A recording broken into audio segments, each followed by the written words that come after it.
آئیے ہم اور آپ مل کر ساری کائنات کے آقا کے بارگاہ میں ہدیہ درود پیش کریں.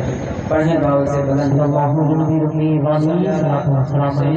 صلی اللہ علیہ وسلم. من بين حلم ولكم بارك وسلم صلاة وسلام عليك يا سيدي يا رسول الله صلی اللہ تعالی علیہ وآلہ وسلم. محترم سامعین و حاضرین، میں آپ کے علاقے میں پہلی بار آیا ہوں. دیکھنا یہ ہے کہ آپ ہمیں کیا دیتے ہیں اور ہم آپ کو کیا دیتے ہیں. کچھ آپ قدم بڑھائیں، کچھ ہم قدم بڑھائیں. یہاں الحمدللہ یہاں کے بڑوں نے ہمیں بڑی عزت سے نوازا ہے. حضرت کا میں نام نہیں جانتا ہوں.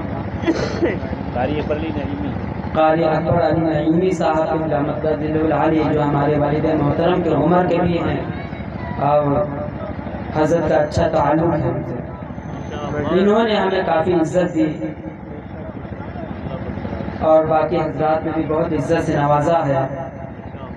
آپ حضرات ہمیں عزت، آپ سے بھی عزت کی خواستگار ہوں، لیکن عزت اس انداز سے دیجیے کہ یہاں سے جب میں تقریر کر کے جاؤں تو ہمیں معلوم ہو کہ آپ حضرات نے اس تقریر سے کافی کچھ سیکھا ہے. آج تقریریں تو بہت ہوتی ہیں، جلسے تو بہت ہوتے ہیں، مگر دیکھا یہ جاتا ہے کہ اس کا فائدہ نظر نہیں آتا.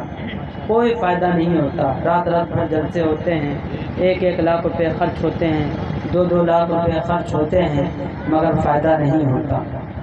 اس کی ایک وجہ میں بیان کر دیتا ہوں، پھر انشاءاللہ آپ کو سمجھ جائیں گے کہ کیوں فائدہ نہیں ہوتا. آپ لوگ جو یہاں وہاں سے لے کر یہاں تک بیٹھے ہوئے ہیں، سبھی کی نیت صرف یہ ہے کہ چلیں جلسے گاہ میں جلسہ سنتے ہیں، ثواب ملے گا. مولانا صاحب لوگ آئے ہیں، تقریر کریں گے، ثواب ملے گا. اسی نیت سے آئے ہیں. پوسٹر وغیرہ میں بھی یہی لکھا جاتا ہے کہ کثیر تعداد میں حاضر ہو کر ثواب دارین حاصل کریں. بینر میں بھی یہی لکھا ہوتا ہے، اور الاؤنسر صاحب وغیرہ بھی یہی انہی الفاظ سے آپ کو دعوت دیتے ہیں اور آپ آتے ہیں، مگر آپ چوک کرتے ہیں. اسی نیت کی وجہ سے یہ معاملہ الٹ کا پلٹ ہو جاتا ہے. اب آپ کو ہم بتا دیں کہ دیکھیے، یہ لکھا ہوتا ہے کہ کثیر تعداد میں آئیں اور ثواب دارین حاصل کریں. لہذا آپ ثواب حاصل کرنے کے لیے آتے ہیں، چلے جاتے ہیں. کیا حاصل کرنے کے لیے آتے ہیں؟ ثواب حاصل کرنے کے لیے. اسی لیے آپ صبح میں اٹھ کر وہی حالات ہوتے ہیں. 5 لاکھ روپے کا جلسہ ہوتا ہے، 1 لاکھ روپے کا جلسہ ہوتا ہے، صبح میں ایک نمازی بھی نہیں بنتا، مسجد بھرتی نہیں ہے. کیوں؟ کیونکہ آپ ثواب لینے آئے تھے، ثواب لے کر چلے گئے. ثواب لینے آئے تھے. مال میں جاتے ہوں گے تو لکھا ہوتا ہوگا بائی 1 get 1 فری. ایک خریدو گے تو اس پر 1 فری ملے گا. آپ ایسا نہیں کر سکتے کہ آپ بنا خریدے کہیں گے جو فری والا ہے وہ مجھے دے دو. ایسا آپ نہیں کر سکتے. ایسا کریں گے تو مال والا آپ کو بھگا دے گا. آپ آتے ہیں ثواب کی نیت سے، مگر میں جو کہہ کر جا رہا ہوں اس پر عمل کیجیے گا. آپ ثواب کی نیت سے مت آئیے. اب ثواب کی نیت سے آئیں گے تو صرف ثواب ملے گا. اب آئیے جلسے میں عمل کی نیت سے آئیں گے تو اللہ عمل کی توفیق بھی دے گا، ثواب بھی دے گا. اللہ عمل کی توفیق بھی دے گا، ثواب بھی دے گا. Buy 1 get 1 free. اب آئیں گے عمل کی نیت سے، پائیں گے عمل کی توفیق بھی اور ثواب بھی. آج آپ صرف ثواب کی نیت سے آتے ہیں، جس کی وجہ سے کوئی فائدہ نہیں ہوتا. اب دیکھیے علماء کرام یہاں پر نعت پڑھنے کے لیے اٹھے، انہوں نے کہا پڑھیے درود نبی اکرم صلی اللہ علیہ وسلم پر درود شریف، کیونکہ علماء اہل سنت کا معمول ہے کہ کوئی بھی کام کرنے سے پہلے نبی پر درود بھیجا کرتے تھے۔ ہم لوگ جب مدرسے میں پڑھا کرتے تھے تو ہمارے اساتذہ بولتے تھے، ہمارے استاد بولتے تھے تمہیں سبق یاد نہیں ہوتا، تم امتحان میں کامیاب ہونا چاہتے ہو، سبق یاد کرنے سے پہلے نبی پر درود پڑھ دو، ہر سبق یاد ہو جائے، نبی پر درود پڑھ دو۔ مگر یہاں کہا گیا کہ نبی پر درود پڑھیے، آپ میں سے صرف ان کی آواز آئی، کیونکہ یہ میک لے کر پڑھے، ان کے بعد میری ہی آواز آئی، باقی آپ میں سے کچھ لوگ درود پڑھے، کچھ لوگ اس طریقے سے پڑھے جیسے معلوم یہ ہو کہ پڑھا ہی نہ ہو۔ اب بعض لوگوں نے پڑھا ہی نہیں، بعض لوگوں نے پڑھا ہی نہیں۔ ایک پوائنٹ کی بات بتا دوں، کیوں نہیں پڑھا؟ اس کی وجہ یہ ہے کہ دیکھیں جب تک انسان کو کسی چیز کی اہمیت معلوم نہیں ہوتی اس کی طرف وہ لپکتا نہیں ہے، اس کی طرف وہ لپکتا نہیں ہے۔ آپ کو موبائل کی اہمیت معلوم ہوگی تو آپ موبائل کی طرف لپکیں گے، اور اہمیت معلوم نہیں ہوں گی تو آپ لپکیں گے نہیں۔ ایک بات آپ سمجھ لیں، اب درود شریف کی ایک اہمیت میں بتا دیتا ہوں، اور اس بتانے کے بعد میں اپنی گفتگو آگے بڑھاتا ہوں۔ میں موضوع بنایا ہوں فاذکرونی اذکرکم کو، مگر درود شریف کیونکہ آپ کے حالات دیکھ کر اس پر بولنا پڑ رہا ہے۔ دیکھیے یہ مہینہ شعبان کا ہے، آپ کو بتا دوں اسی شعبان کے مہینے میں نبی اکرم صلی اللہ علیہ وسلم پر درود و سلام پڑھنے والی آیت ان اللہ و ملائکتہ یصلون علی النبی یا ایھا الذین آمنوا صلوا علیہ وسلموا تسلیما اسی مہینے میں نازل ہوئی ہے، اسی مہینے میں شعبان کے مہینے میں نازل ہوئی ہے۔ علامہ عباس علوی مالکی اپنی کتاب ماذا فی شعبان عربی میں ہے، وہ لکھتے ہیں کہ اسی مہینے میں نبی پر درود والی آیت نازل ہوئی، لہذا یہ مہینہ درود و سلام والا مہینہ ہو گیا۔ کون سا مہینہ ہو گیا؟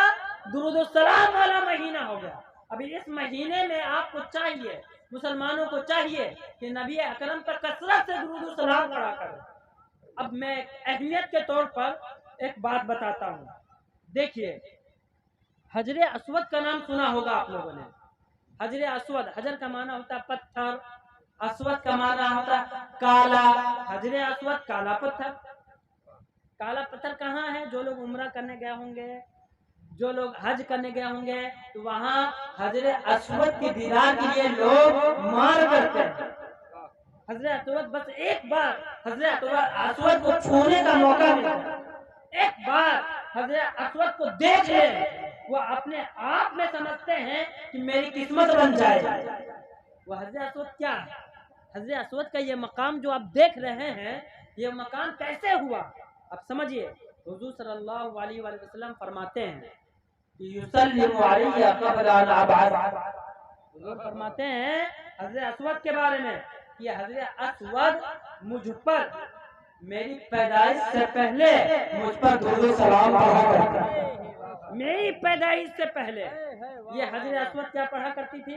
مجھ پر درود و سلام پڑھا کرتی تھی۔ تو اللہ کے محبوب پر پیدائش سے پہلے یہ حجر اسود نے نبی پر درود و سلام پڑھا، تو اللہ نے حجر اسود جس نے نبی پر درود و سلام پڑھا نبی کی پیدائش سے پہلے، تو اللہ نے اس حجر اسود کا، اس کالے پتھر کا رتبہ بڑھا دیا، مرتبہ بڑھا دیا، مقام بڑھا دیا۔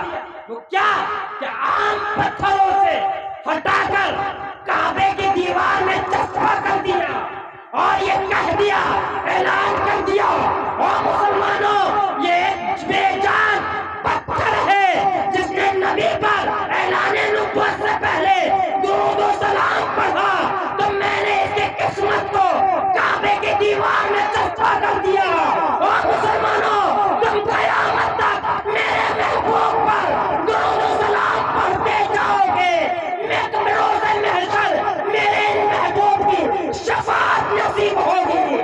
شاعر کہتا ہے میں سو جاؤں یا مصطفیٰ کہتے کہتے کھلے آنکھیں صلی اللہ کہتے، میں سو جاؤں یا مصطفیٰ کہتے کہتے کھلے آنکھیں صلی اللہ کہتے کہتے کہتے ہیں ایک بے جان پتھر ہے جس کا مقام کعبے کی دیوار ملی. بے شک تم نبی اعظم پر جذبہ شوق میں درود و سلام پڑھو گے تو میدان محشر میں اس نبی اعظم کی شفاعت نصیب ہوگی. میں سو جاؤں یا مصطفیٰ کہتے کہتے کھلے آنکھیں صلی اللہ کہتے کہتے. اب سنا مسلمانوں کہ درود و سلام پڑھنے کا جو پڑھتا ہے اس کا مرتبہ کیا ہو جاتا ہے, اس کا مقام کیا ہو جاتا ہے. اب جذبہ شوق میں آپ درود و سلام پڑھیں, پڑھیے اللہم صلی علی سیدنا مولانا محمد معدن الجود والکرم منبع العلم والحکم بارک وسلم صلاۃ و سلاما علیک سیدی یا رسول اللہ صلی اللہ تعالی علیہ وآلہ وسلم. جو لوگ اس سے قبل ہمارے ساتھ اجلاس میں موجود تھے جیسے آپ, وہ جانتے ہیں کہ میں زیادہ تر اصلاح پر گفتگو کرتا ہوں, اصلاح معاشرہ پر گفتگو کرتا ہوں جس کی اشد ضرورت ہے. اور ان باتوں کو اصلاح معاشرہ میں بھی رٹی رٹائی ہوئی باتیں میں نہیں بولتا, جس کی ضرورت جب پڑتی ہے اسی اعتبار سے میں گفتگو کرتا ہوں. میں نے گفتگو کرنے سے پہلے قرآن کی آیت کی تلاوت کی ہے جس میں اللہ تعالیٰ فرماتا ہے فاذکرونی اذکرکم. اس آیت کو سمجھنے کے لیے فاذکرونی اذکرکم کا مطلب ہے کہ تم میرا چرچا کرو میں تمہارا چرچا کروں, مگر اس آیت کو سمجھنے کے لیے دوسری آیت کو پڑھتا ہوں, اس کو سمجھیں گے پھر اس آیت کا مطلب سمجھ میں آئے گا. اللہ فرماتا ہے یا ایھا الذین آمنوا اذکروا اللہ ذکرا کثیرا. اللہ فرماتا ہے ایمان والو, یا ایھا الذین آمنوا, اے ایمان والو, اذکروا اللہ ذکرا کثیرا, اللہ کا اذکروا اللہ ذکرا کثیرا, اللہ کا کثیر خوب تر زیادہ سے زیادہ ذکر کرو, چرچا کرو. یہ عمل بتایا اللہ نے, کیا بتایا؟ عمل بتایا. ایک بات یاد رکھ رہے, ہر عمل کا ایک جزا ہوتا ہے, ہر عمل کا ایک جزا ہوتا ہے. اب نماز پڑھیں گے, نماز کا ایک جزا ہے. زکات دیں گے, زکات کا ایک بدلہ ہے. حج کریں گے, حج کا جزا ہے اللہ کے ہاں. اللہ حج کا حصہ, حج کا ثواب دے گا, جزا دے گا. ہر حصہ, ہر عبادت کا, ہر عمل کا بدلہ ہے, ہر عمل کا بدلہ ہے. اللہ کا چرچا کرنا, اللہ اس عمل کا بدلہ کہ اللہ نے کہا اے ایمان والو رب کا خوب خوب چرچا کرو, رب کا ذکر کرو. یہ بھی ایک عمل ہے, یہ بھی ایک عمل ہے. ہر عمل کا بدلہ متعین ہے, ہر عمل کا بدلہ متعین ہے. بتا دیا گیا ہے ایسا کرو گے تو ایسا ملے گا. مگر یہ عمل کہ اے ایمان والو اپنے رب کا چرچا کرو, اے ایمان والو اللہ کا چرچا کرو, اس کا بدلہ کیا ہے؟ تو اللہ فرماتا ہے یا ایھا الذین آمنوا اللہ اذکروا اللہ, اے ایمان والو اللہ کا ذکر کرو. یہ عمل ہے اور اس کا بدلہ فاذکرونی اذکرکم, یہ بدلہ ہے کہ تم رب کا چرچا کرو گے, رب تمہارا چرچا کرے گا. پتہ کیا چلا؟ تم رب کا چرچا کرو گے, رب تمہارے رتبے کو بڑھا دے گا. اعلیٰ حضرت فرماتے ہیں یا رسول اللہ کام وہ لے لیجئے تم کو جو راضی کرے, ٹھیک ہونا میرا ساتھ, تم پہ کروڑ میرا.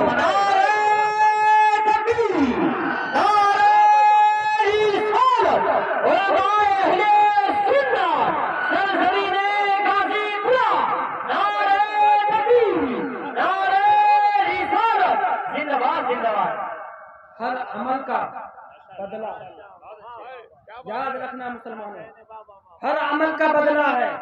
اور اللہ کی یاد کا بدلہ, اللہ کے ذکر کا بدلہ کیا ہے کہ تم اللہ کا ذکر کرو گے, اللہ کو یاد کرو گے, تو اس کا بدلہ یہ ہے کہ اللہ تیرا چرچا کرے گا. اب اس میں ایک پوائنٹ بتاتا ہوں, سمجھیے آپ لوگ. کیا ہے پوائنٹ؟ دیکھیے, بندہ اللہ کا ذکر کرتا ہے, اللہ کی عبادت کرتا ہے, اللہ کا تذکرہ کرتا ہے, اللہ کو یاد کرتا ہے, کیا کرتا ہے؟ یاد کرتا ہے اپنی طاقت کے مطابق. کیا بولے؟ اپنی طاقت کے مطابق. کیوں؟ اس لیے کہ بندہ محدود ہے. بندے کا عمل محدود ہے، لمیٹڈ ہے. بندے کا عمل کیا ہے؟ لمیٹڈ ہے، محدود ہے. بندہ ایک وقت ہوتا ہے، ایک وقت میں نہیں ہوتا. ایک وقت میں ہوتا ہے اور ایک وقت میں نہیں ہوتا. بندے کا عمل محدود ہوتا ہے. ایک وقت ایسا آتا ہے کہ بندے کا عمل منقطع ہو جاتا ہے. جب تک زندہ رہتا ہے بندہ عمل کرتا رہتا ہے، مرنے کے بعد بندے کا عمل رک جاتا ہے. یہ جو دنیا دیکھ رہے ہیں آپ، یہ دنیا یہ کیا ہے؟ یہ دارالعمل ہے. کیا ہے؟ دارالعمل ہے. مرنے کے بعد جیسے ہی بندے کی روح بندے کے جسم سے پرواز ہوتی ہے، بندہ دارالعمل سے نکل کر دارالجزا میں چلا جاتا ہے. بندہ جب تک دنیا میں ہے دارالعمل میں ہے، اور اس دارالعمل میں بندہ اپنی طاقت کے مطابق، اپنی وسعت کے مطابق، اپنی حیثیت کے مطابق اللہ کو یاد کرتا ہے، اللہ کا ذکر کرتا ہے، اللہ کی عبادت کرتا ہے. جیسے ہی روح پرواز ہوتی ہے دارالعمل بند، دارالعمل کا دروازہ بند، دارالجزا شروع ہو جاتا ہے. دنیا میں بندہ اپنی طاقت کے مطابق اللہ کو یاد کیا، جیسے مرنے کے مرا، انتقال ہوا، انتقال ہونے کے بعد دارالجزا میں اللہ بدلا دیتا ہے. بندہ اپنی طاقت کے مطابق عمل کرتا ہے اور اللہ اپنی حیثیت کے مطابق، اپنی طاقت کے مطابق جزا دیتا ہے. بندے کا عمل محدود ہے، اللہ لامحدود ہے. اللہ قیامت تک بندے کے تذکرے کو زندہ رکھتا ہے. بندہ اس لیے کہ اللہ لامحدود ہے. غوث اعظم کو پردہ فرمائے ہوئے زمانہ گزر گیا، آج بھی تذکرہ ہوتا ہے. کیوں کہ غوث اعظم نے اپنے تک حیثیت کے مطابق اللہ کا ذکر کیا. اللہ نے جب سزا دیا تو اپنے طاقت کے مطابق، اپنے طاقت کے مطابق جزا دیا. اور سارے ولیوں نے اپنے حیثیت کے مطابق عمل کیا. اللہ جب جزا دینے پر آیا تو اللہ نے اپنی حیثیت کے مطابق. پوری دنیا چاہتی ہے کہ غوث اعظم کا تذکرہ مٹ جائے، خواجہ اجمیری کا تذکرہ مٹ جائے. کیسے مٹے گا؟ کیونکہ یہاں خدا جزا دے رہا ہے. غوث اعظم اپنی حیثیت کے مطابق عمل کیے، خواجہ غریب نواز اپنی طاقت کے مطابق عمل کیے، مگر جب اللہ نے جزا دیا تو اپنی طاقت کے مطابق. یہی وجہ ہے کہ نہ جانے کتنے سو سال ہو گئے اور غوث اعظم کو انعام مل رہا ہے. آپ کے ذریعہ، ہمارے ذریعہ اللہ غوث اعظم کا تذکرہ جاری رکھے ہوا. غوث اعظم کا تذکرہ جاری ہے. ہر کوئی اپنی حیثیت کے مطابق عمل کرتا، ہر کوئی اپنی طاقت کے مطابق عمل کرتا، اور اللہ اپنی طاقت کے مطابق جزا دیتا ہے. اللہ اپنی طاقت کے مطابق بدلہ دیتا ہے. مسلمانوں، چند باتیں سنیے اور اپنے ایمان کو تازہ کیجیے.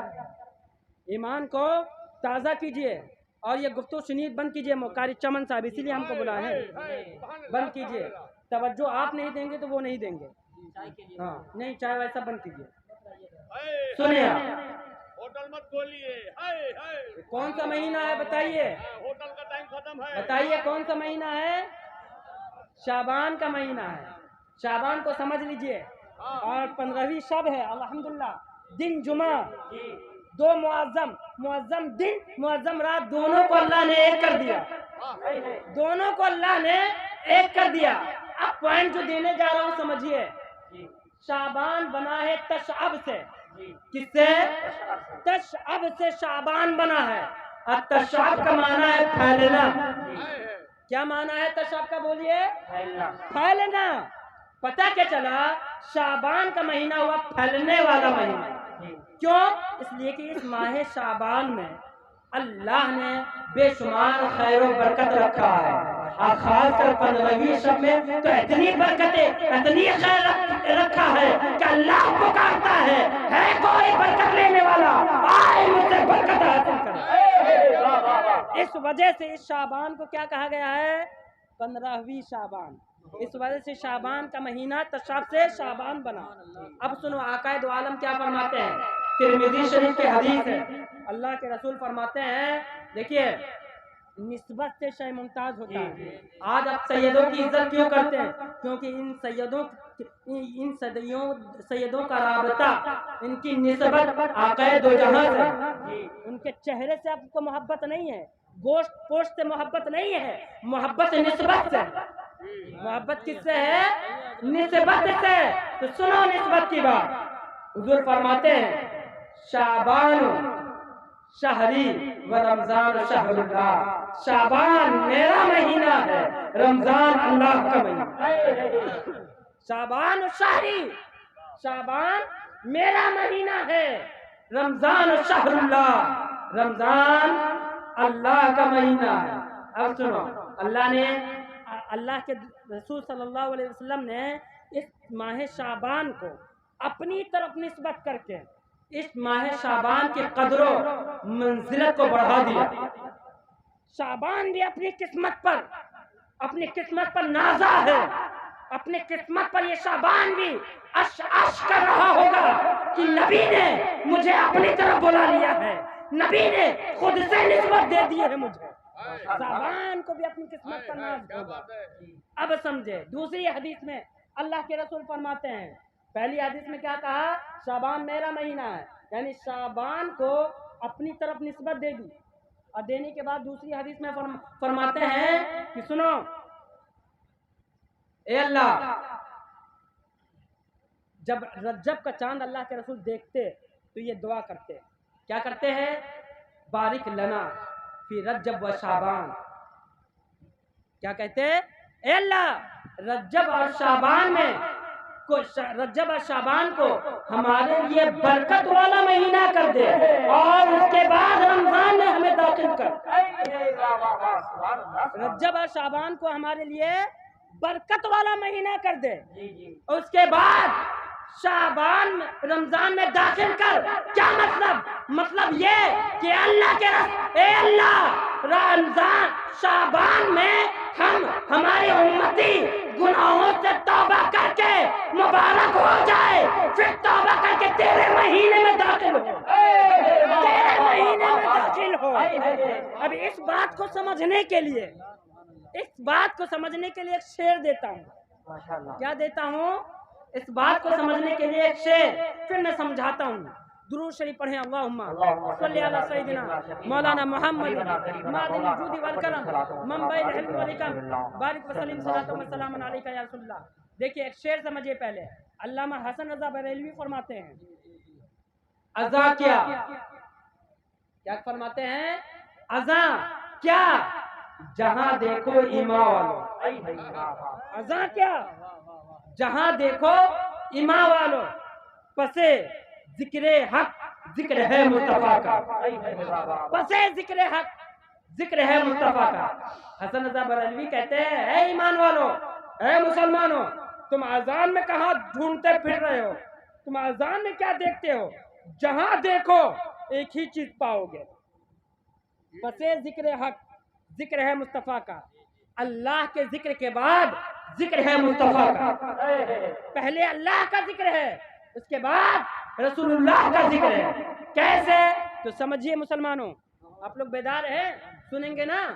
سنیں گے الحمدللہ. سنیے علامہ حسن رضا فرماتے ہیں کہ اذان میں کیا ہے؟ تو اذان میں پہلے اللہ اکبر اللہ اکبر اشہد ان لا الہ الا اللہ اشہد ان محمد رسول اللہ. تو پہلے اللہ اکبر ہے، اس کے بعد اشہد ان محمد رسول اللہ ہے. پہلے اللہ کا ذکر، بعد میں مصطفیٰ کا ذکر. پہلے بولیے، پہلے کس کا ذکر ہے اذان میں؟ اللہ کا، بعد میں مصطفیٰ کا. کلمہ طیبہ لے لیجئے. کیا؟ کلمہ شریف لے لیجئے، کلمہ شریف میں لا الہ الا اللہ، پہلے ذکر ہے اللہ کا، بعد میں ذکر ہے مصطفیٰ کا، محمد رسول اللہ۔ پہلے کس کا ذکر آیا؟ اللہ کا، بعد میں مصطفیٰ کا۔ اب سوال ہوتا ہے ایسا کیوں؟ اللہ نے اس ترتیب سے کیوں رکھا کہ پہلے اللہ نے اپنا ذکر رکھا، بعد میں مصطفیٰ کا ذکر رکھا؟ کیوں؟ تو سنو، جواب دیتے ہیں علماء، جواب دیتے ہیں علماء کہ اس کی وجہ یہ ہے کہ اللہ کی چاہت یہ ہے، اللہ کا ارادہ یہ ہے، اللہ کا منشا یہ ہے کہ اللہ چاہتا ہے کہ بندہ پہلے میرا ذکر کر کے اپنے زبان کو پاک کر لے، پھر اس پاک و صاف ستھرے زبان سے میرے محبوب کا ذکر کرے، میرے محبوب کا تذکرہ کرے۔ پہلے زبان سے حمد باری سے زبان پاک ہو لے، پھر ذکر ہو مصطفیٰ کا۔ ہزار بار بشیم دہن زمشت و گلاب، نام تو گفتن کمال بے ادبی، نام تو گفتن کمال بے ادبی۔ اللہ کی رضا ہے، اللہ چاہتا ہے کہ میرا بندہ میرے ذکر سے، میرے ذکر سے اپنے زبان کو پاک و صاف کر لے، پھر میرے محبوب کا نام لے، پھر میرے محبوب کا نام لے۔ کس کی منشا ہے؟ کس کی منشا ہے؟ کہ کون چاہ رہا ہے؟ یہ کس کی رضا ہے؟ پروردگار کی۔ کون چاہ رہا ہے یہ بات؟ پروردگار چاہ رہا ہے کہ میرے تذکرے سے اے بندو، اے مسلمانوں، اپنے زبان کو پاک کر لو، پھر میرے محبوب کا پاک زبان سے نام لینا۔ یہ اللہ کی چاہت ہے۔ مگر ایک شعر سنا ہوگا، اعلی حضرت فرماتے ہیں محبوب و محب میں نہیں میرا تیرا، محبوب و محب میں نہیں میرا تیرا۔ ذرا اس کو بھی سمجھ لیجئے، یہ تو اللہ کی چاہت ہے، یہ تو اللہ کی چاہت ہے۔ رسول اللہ کی کیا چاہت ہے؟ رسول اللہ کی چاہت کیا ہے؟ سمجھیے اس بات کو۔ تو سنو، میں سمجھاتا ہوں۔ دیکھیے، آپ لوگ نماز پڑھتے ہیں، کتنے لوگ نماز پڑھتے ہیں نا؟ سنیں آپ، نماز پڑھتے ہیں تو سمجھیے، نماز میں، نماز پڑھنے سے پہلے وضو کرتے ہو، اذا قمتم الى الصلاة فاغسلوا وجوہکم، وضو کرتے ہو، وضو کرتے ہو تو وضو میں کتنے فرائض ہیں؟ 4۔ اللہ فرماتا ہے جب نماز کا ارادہ کرو، فاغسلوا وجوہکم، پہلے چہرہ دھو، وایدیکم، پھر ہاتھ دھو، وامسحوا برؤوسکم، پھر سروں کا مسح کرو، پھر پاؤں دھو۔ اللہ کیا کہتا ہے؟ جب میری بارگاہ میں آؤ، نماز کس کی بارگاہ ہے؟ رب کی۔ اے بندو، اے مسلمانوں، جب میرے بارگاہ میں آنا تو پہلے چہرہ دھو لینا، ہاتھ دھو لینا، سر کا مسح کر لینا، پاؤں دھو لینا، پھر میرے بارگاہ میں آنا۔ مگر مصطفیٰ کہتے ہیں او بندو، او میرے امتیوں، جب رب کی بارگاہ میں جانا تو پہلے میری بارگاہ میں آنا، پہلے میری بارگاہ میں آنا۔ دیکھیے، جب اللہ کہتا ہے کہ جب نماز کا ارادہ کرو تو پہلے چہرہ دھو، پھر ہاتھ دھو، پھر مسح کرنا، پھر پاؤں دھونا۔ مگر مسلمانوں، ایمانداری کے ساتھ کہو، جب آپ نماز پڑھنے جاتے ہو تو کیا پہلے چہرہ دھوتے ہو؟ نہیں، پہلے ہاتھ دھوتے ہو، پھر کلا کرتے ہو، پھر ناک میں پانی ڈالتے ہو۔ ہاتھ دھونا فرض نہیں ہے، کلا کرنا فرض نہیں ہے، ناک میں پانی ڈالنا فرض نہیں ہے، یہ سنت مصطفیٰ ہے۔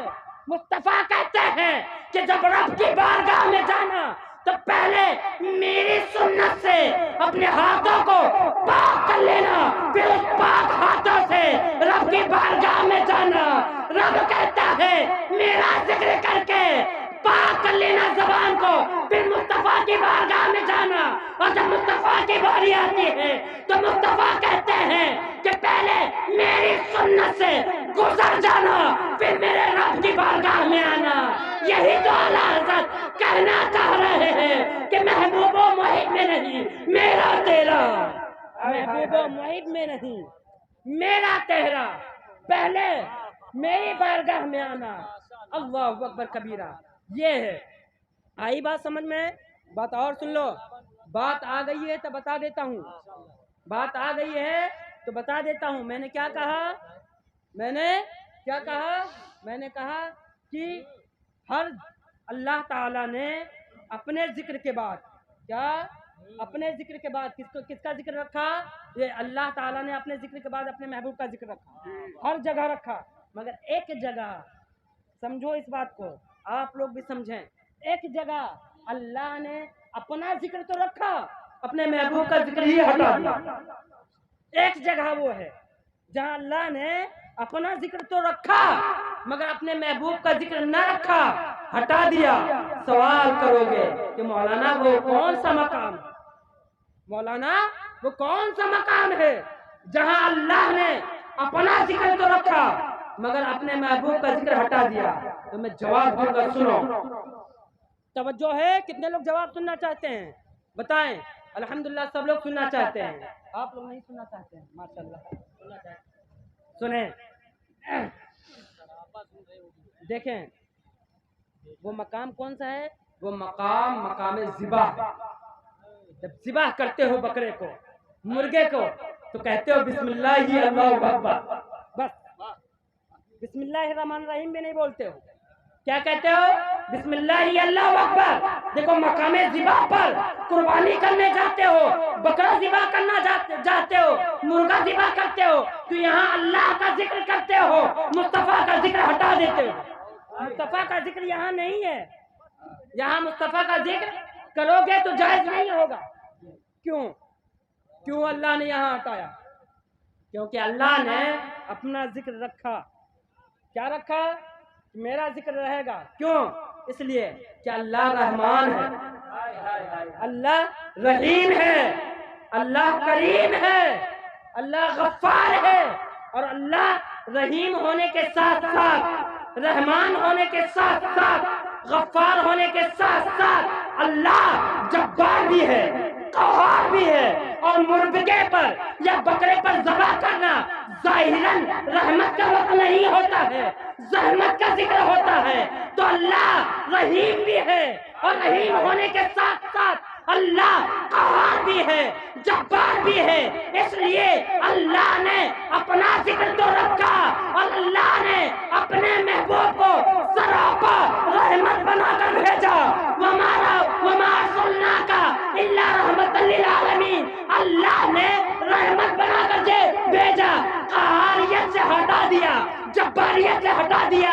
اللہ کو پتا تھا کہ کچھ لوگ ایسے ہوں گے جو میرے محبوب کا کلمہ پڑھیں گے، میرے محبوب کی کمیاں ڈھونڈیں گے، تاکہ انہیں کمیاں نہ ملے کہ دیکھو اپنے نبی کے نام سے تم بکرے پر ظلم کرتے ہو۔ اس لیے اللہ نے اپنا نام رکھا، محبوب کا نام ہٹا لیا۔ اللہ نے اپنا نام رکھا اور اپنے محبوب کا نام ہٹا لیا، تاکہ یہ ثابت ہو جائے کہ اللہ رحمان کے ساتھ قہار تو ہے، جبار تو ہے، مگر اللہ نے اپنے محبوب کو صرف اور صرف رحمت ہی بنا کر بھیجا۔ وہ ہر عالم کی رحمت ہے، کسی عالم میں رہ جاتے یا ان کی مہربانی ہے کہ عالم پسند آیا، یا ان کی مہربانی ہے کہ یہ عالم پسند آیا۔ مسلمانوں، یہ اللہ کا کرم دیکھیے کہ اللہ کو پتا تھا کہ کچھ لوگ میرے محبوب کی کمیاں ہی ڈھونڈیں گے۔ کیا ڈھونڈیں گے؟ کمیاں ڈھونڈیں گے، اس لیے وہاں سے ہٹا دیا، اور یہ ثابت کر دیا کہ دیکھو میں نے اپنے محبوب کو سراپا رحمت بنا کر بھیجا۔ کیا بنا کر بھیجا؟ بولیے، سراپا رحمت بنا کر بھیجا۔ اب کچھ کام کی بات آئی ہے، اب آپ لوگوں کے کام کی بات ہے، آپ لوگ سنیے، سمجھیے اور عمل کیجیے۔ آپ لوگ سب یہاں بیٹھے ہیں اس نیت سے نہیں کہ ثواب ملے گا، شروع میں نے بولا تھا اس نیت سے بیٹھے ہیں کہ کوئی بات اچھی لگے گی تو اس پر عمل کروں گا، کوئی بات سمجھ میں آ جائے تو اس پر عمل کروں گا۔ اب بتاتا ہوں آپ لوگوں کو آج مسلمانوں کے حالات خراب کیوں ہیں، آج مسلمانوں کے حالات کیوں خراب ہیں، اس کی وجہ بتا دیتا ہوں۔ دیکھیے، یہ علماء جانتے ہیں کہ جنگ احد میں مسلمانوں کو صحاب نبی کو شکست ملی۔ جنگ احد میں کیا ملی اسلام کو؟ شکست. اس کی وجہ سمجھیے آپ کیا وجہ ہے. اس کی وجہ یہ ہے کہ دیکھیے، اس کی وجہ یہ ہے کہ آقائے دو عالم صلی اللہ علیہ وسلم نے چند صحابی کو، کس کو؟ چند صحابی کو ٹیلے پر رکھ دیا، کھڑا کر دیا اور تاکید کر دیا کہ سنو، جب تک میں نہ کہوں کسی بھی حال میں یہاں سے ہلنا مت، یہاں سے ہٹنا مت، جب تک میں نہ کہہ دوں کسی بھی حال میں ہٹنا مت. جب صحابی کھڑے ہو گئے، جنگ شروع ہو گئی. جب صحابی نے ٹیلی سے دیکھا کہ کفار بھاگ گئے، ہمارے ساتھیوں نے کفاروں کو مار بھگایا، کفار کیا نام ہے ہار گئے، اب کفار کی فوج بھاگ رہی ہے، مار کھا کھا کر بھاگ رہی ہے. اور یہ جو صحابی ٹیلے پر تھے ان سے ایک لغزش ہو گئی کہ انہوں نے سوچا نہیں، اور نبی نے جہاں کھڑا کر دیا تھا وہاں سے یہ ہٹ گئے، وہاں سے یہ ہٹ گئے اور مال غنیمت کی طرف دوڑے، مال غنیمت حاصل کرنے کے لیے. اللہ اکبر. یہ صحابی سے یہ لغزش ہونا تھا کہ ادھر صحابی سینے سے ہٹے، ادھر کفار پیچھے سے آ کر صحابیوں پر، مسلمانوں پر حملہ کر دیے، جس کی وجہ سے یہ جنگ مسلمانوں کے ہاتھ سے نکل گئی. یہ جنگ مسلمانوں کے ہاتھ سے نکل گئی، مسلمان ہار گئے. او مسلمانوں یاد کر لو، یہ ایک موقع تھا، صحابی نے لغزش کی، نبی کے فرمان کے خلاف کیا، نبی کے فرمان، نبی نے جس بات کی تاکید کر دی تھی اس سے ہٹ گئے تو جنگ ہار گئے. اور مسلمانوں یہ آخرت اور دنیا کے بیچ میں اچھے اور برے اعمال کی ایک جنگ سے آپ لڑ رہے ہو، نہ اپنے اللہ کے رسول کے نہ جانے کتنے فرمان سے دور ہو گئے ہو، تو کیسے جیتو گے؟ اور مسلمانوں کامیابی چاہتے ہو تو نبی کے فرمان کو مضبوطی سے تھام لو، یہاں بھی کامیاب رہو گے، وہاں بھی کامیاب رہو گے. مضبوطی سے تھام لیں، یہاں بھی کامیاب وہاں بھی کامیاب. دیکھیے صحابی پل بھر کے لیے ہٹے، جنگ ہار گئے. یہ مسلمان نہ جانے کب سے نبیوں کی اللہ کے رسول کے سنتوں کو چھوڑے ہوئے ہیں. تو کہاں سے کامیابی آئے گی؟ کہاں سے کامیابی آئے گی؟ اس اچھائی اور برائی کے جنگ میں کیسے جیتو گے؟ اس اچھائی اور برائی کے جنگ میں کیسے جیتو گے؟ ہارو گے نہیں تو اور کیا حاصل ہوگا؟ ہارو گے نہیں تو اور کیا ہوگا؟ آج شب برات ہے، توبے کی رات ہے، آج شب برات ہے. یہاں سے آپ لوگ اٹھیں تو توبہ کر کے اٹھیں. اب میں بتاتا ہوں، اب یہ نہ سمجھے کہ ہم گنہگار ہیں، سیاکار ہیں. سنو، اللہ بھی تواب ہے، آپ بھی تواب ہو. تواب اللہ بھی ہے، تواب ہم بھی ہیں، آپ بھی ہو. مگر اللہ کے تواب ہونے میں فرق ہے، ہمارے اور آپ کے تواب ہونے میں فرق ہے. تواب کا معنی سمجھیے، تواب کا معنی ہے بار بار رجوع کرنے والا. بار بار رجوع کرنے والا بندہ بار بار گناہ کر کے رب کی بارگاہ میں رجوع کرتا ہے، اور رب بار بار بندے کی توبہ قبول فرما کر رجوع کرتا ہے. اس اعتبار سے بندہ بھی تواب، رب بھی تواب ہے. بندہ بھی تواب، رب بھی تواب ہے. مگر سنیے، آپ کو بتا دوں، اولیاء کرام، اولیاء کاملین سے پوچھا جاتا ہے کہ ذرا یہ بتائیے کہ ہم کیا نام ہے گناہوں سے دور کیسے ہوں؟ گناہوں سے دور کیسے ہوں؟ تو اولیاء کاملین کہتے ہیں گناہوں سے اگر دور ہونا چاہتے ہو تو ان چیزوں سے دور ہو جاؤ جن کی وجہ سے تم گناہ کرتے ہو. ان چیزوں سے دور ہو جاؤ جن کی وجہ سے تم گناہوں میں مبتلا ہوتے ہو. اب سنیے، مثال کے طور پر آپ کے گھر میں، بتاؤ کس کے گھر میں، یہاں تو دیہات ہے، شہروں میں جا کر دیکھیے تو ہر راستے پر گھروں میں بھی نالیاں نکلی ہوئی ہوتی ہیں، گٹر کی طرف جاتا ہوتا ہے، گھروں میں بھی نالیاں ہوتی ہے. مگر وہ چونکہ ڈھکا ہوتا ہے تو اس کی بدبو باہر نہیں آتی. آئی بات سمجھ میں؟ تو بدبو نہیں آتی، آرام سے لوگ رہتے ہیں. کبھی کبھی ایسا ہوتا ہے کہ نالی ٹوٹ جاتا ہے، کبھی کبھی ایسا ہوتا ہے کہ ڈھکنا ٹوٹ جاتا ہے یا ڈھکن ہٹ جاتا ہے تو بدبو پر بدبو آتی ہے, لوگ رہ ہی نہیں پاتے ہیں گھر میں. اب بتاؤ مسلمانوں کہ اس گھر میں جو نالی ٹوٹنے کی وجہ سے جو بدبو ہے یہ کیسے دور ہوگا؟ کیا بابا جی سے تعویذ لوگے تو دور ہو جائے گا یہ بدبو؟ کیا بات ہے؟ تعویذ سے یہ بدبو دور نہیں ہونے والا. دور کیسے ہوگا؟ اس گھر میں عید میلاد النبی کی محفل سجاؤ گے تو کیا بدبو دور ہوگا؟ نہیں دور ہوگا. اس گھر میں جلسہ کراؤ گے تو دور ہوگا؟ نہیں ہوگا. کیوں؟ اس لیے کہ بدبو دور کرنے کے لیے جب تک اس نالی کو درست نہیں کرو گے بدبو دور نہیں ہوگا. اور مسلمانوں اگر تم چاہتے ہو کہ تم بخش دیے جاؤ, تم چاہتے ہو تو اللہ معاف کر دے تمہیں, تو سنو, توبہ کرنے سے تم بخشے نہیں جاؤ گے. توبہ کرنے سے تمہاری توبہ قبول نہیں ہوگی, بلکہ تم ان چیزوں سے دور ہو جاؤ جن کی وجہ سے گناہوں میں مبتلا ہوتے ہو. آٹومیٹک تمہاری توبہ بھی قبول ہوگی, تم اللہ کے نیک بندے کہلاؤ گے, تمہاری توبہ کہلاؤ گی. تم گناہوں ان چیزوں کو چھوڑو گے نہیں اور کہو گے مولانا صاحب ہم گناہ سے توبہ کرنا چاہتے ہیں.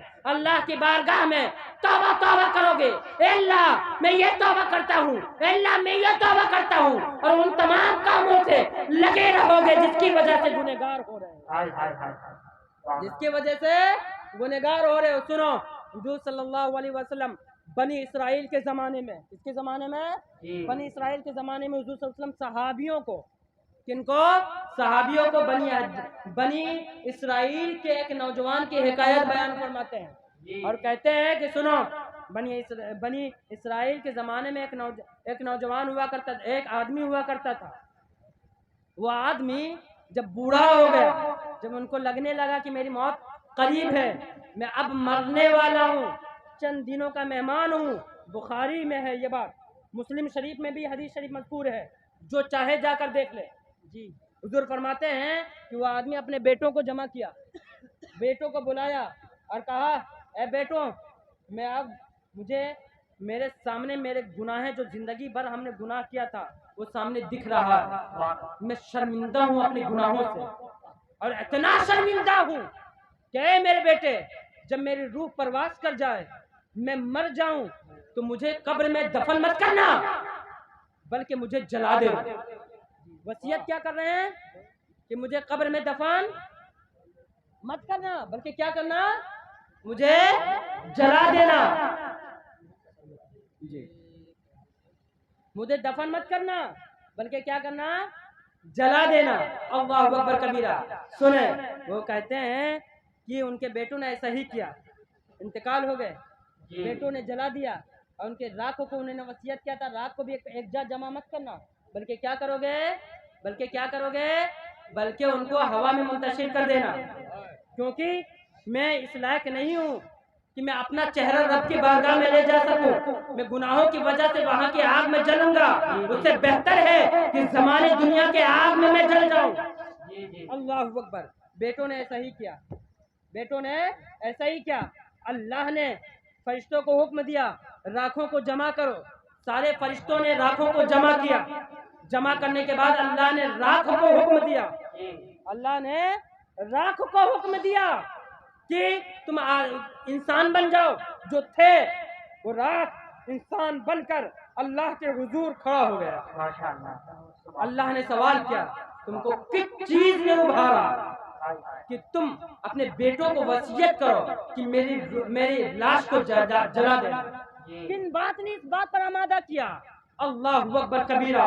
مسلمانوں غور سے سننا, آج 15ویں شب ہے شعبان کی, غور سے سننا کہ توبہ کیا ہے.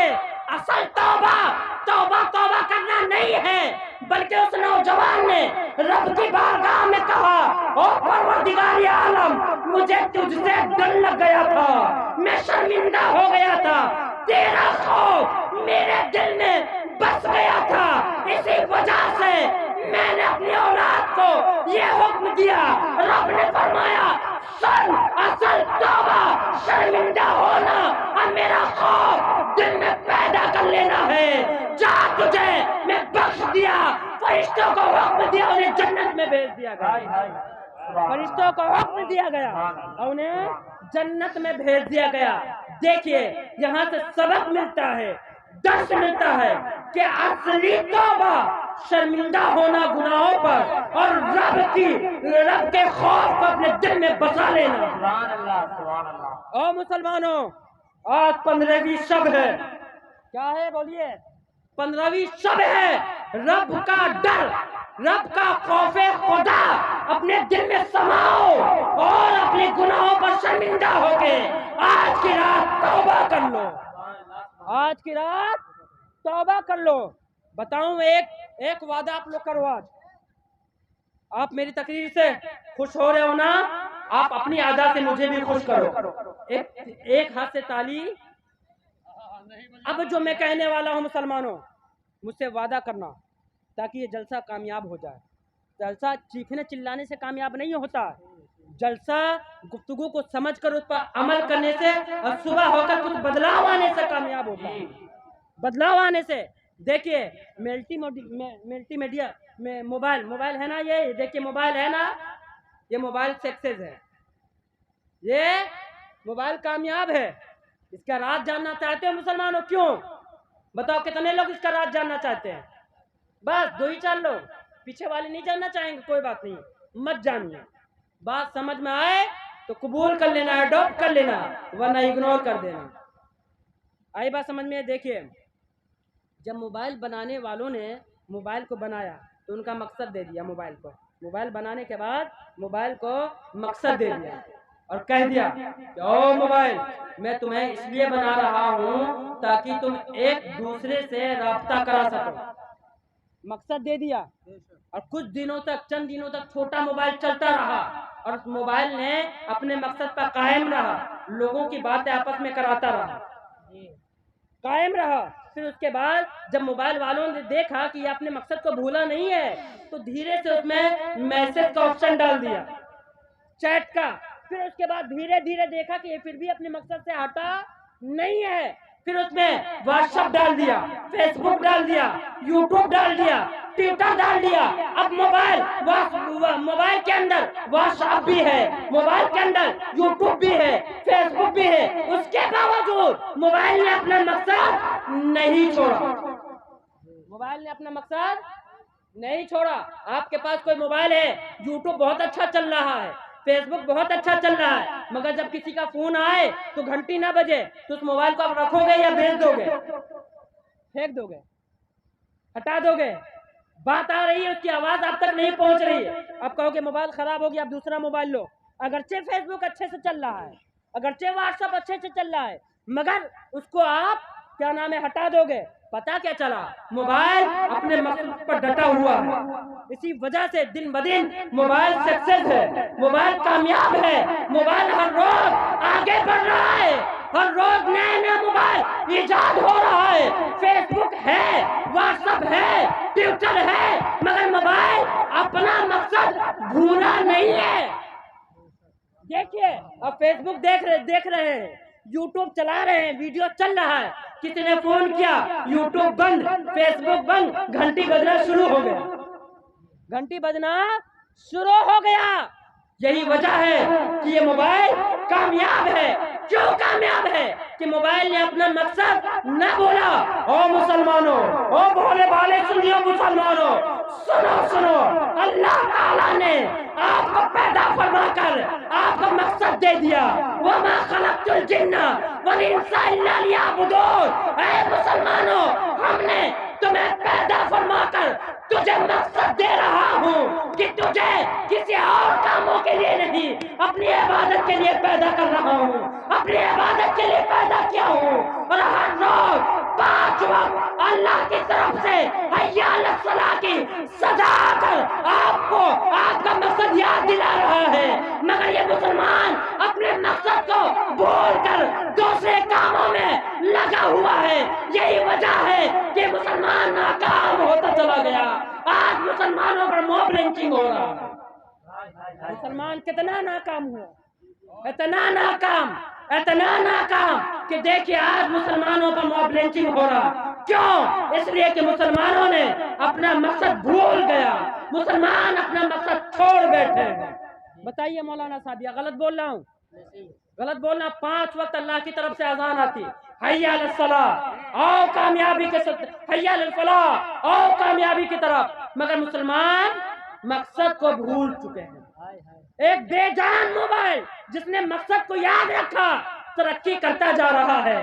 مسلمانوں تم جاندار ہو, مقصد کو چھوڑ دیے, ناکام ہو گئے کہ نہیں؟ ناکام ہے. ایک پوائنٹ اور بتاؤں, نماز کے اوپر بتاؤں. کتنے لوگ سننا چاہتے ہیں نماز کے اوپر ایک پوائنٹ؟ مگر اب جو پوائنٹ بتانے والا ہوں اس پر شرط ہے کہ آپ کو لبیک کہنا ہوگا عمل کے لیے. دیکھیے میاں, بتائیے ڈاکٹروں کا کام کیا ہے؟ بولو, ڈاکٹروں کا کام کیا ہے؟ ڈاکٹروں کا کام جسم کو چیک کر کے اس کے مطابق, مرض کے مطابق دوا دینا ہے کہ نہیں؟ بولیے, ہے کہ نہیں؟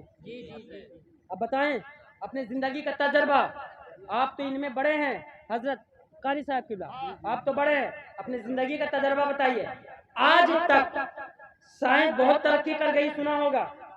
آج تک کسی سائنس نے, کسی میڈیکل سائنس نے, بتائیے ایک ایسا ٹیبلٹ جنم دیا ہے جس کو کھا کر مسلمان جھوٹ بولنا چھوڑ دے؟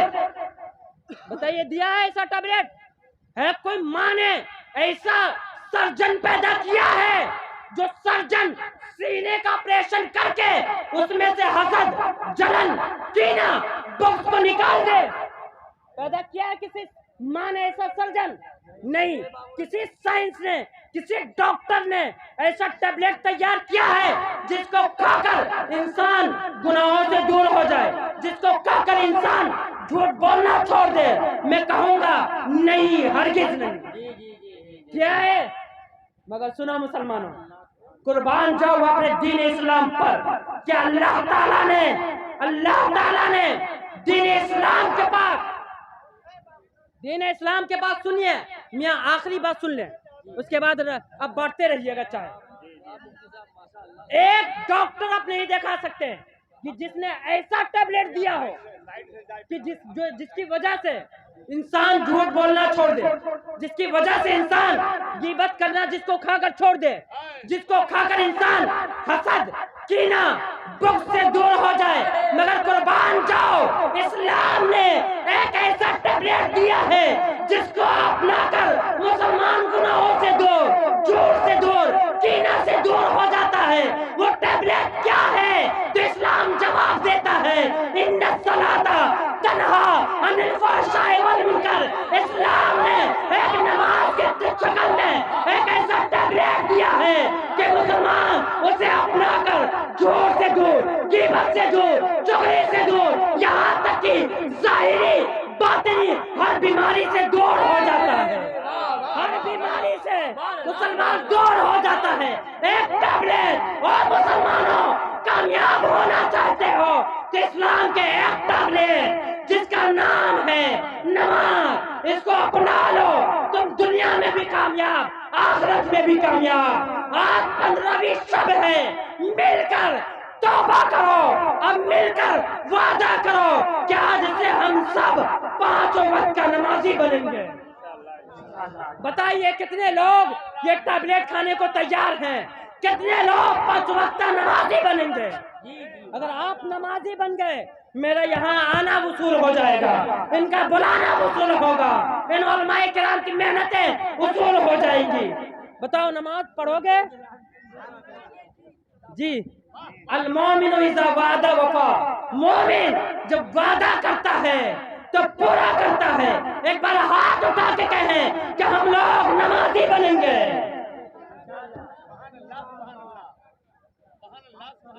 الحمدللہ. بس میں آپ کے یہاں سے خوش ہو کر جا رہا ہوں. وما علیہ الا البلاغ. السلام علیکم ورحمۃ اللہ وبرکاتہ.